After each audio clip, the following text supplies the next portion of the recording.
राज्य विधिमंडळाचं हिवाळी अधिवेशन यंदा नागपुरात पार पडलं। अधिवेशन संपताच दुसऱ्या दिवशी महापालिका निवडणुकीसाठी आचारसंहिता लागू झाली।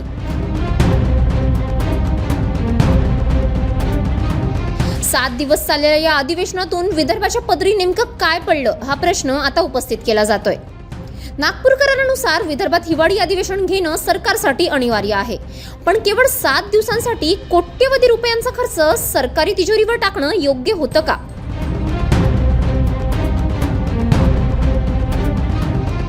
सरकारची इच्छा असती तर हे अधिवेशन मुंबईतच घेता आलं असतं।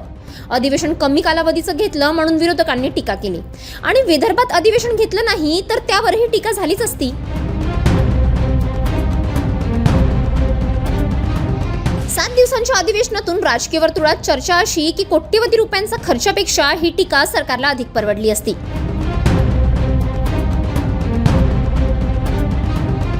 नागपुरात झालेल्या या अधिवेशनातून विदर्भाला कोणताही ठोस निर्णय मिळाला नाही। अधिवेशनातील बहुतांश वेळ दोन्ही सभागृहातील विरोधी पक्षनेते पदावरील वादातच गेला। बिबट्यांच्या हल्ल्यांचा मुद्दा चर्चेत आला।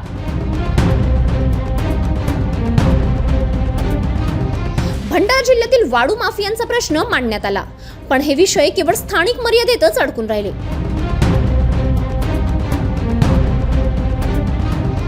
चंद्रपूरमधील डीवायएसपी भ्रष्टाचार प्रकरण हा मुद्दाही वादळी ठरला, मात्र त्यालाही राजकीय इगोची किनार असल्याची चर्चा रंगली।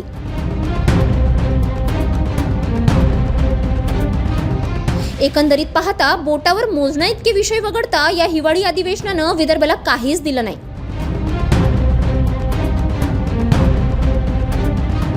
सरकारी तिजोरीतील कोट्यवधी रुपयांचा अक्षरशः चुराडा झालाय अशी टीका होतीये।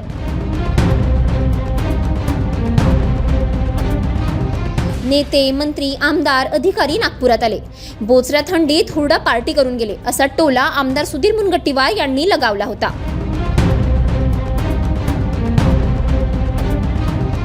अधिवेशनाचं फलित पाहिलं तर ही टीका चुकीची नाही असंच आता म्हणावं लागणार आहे।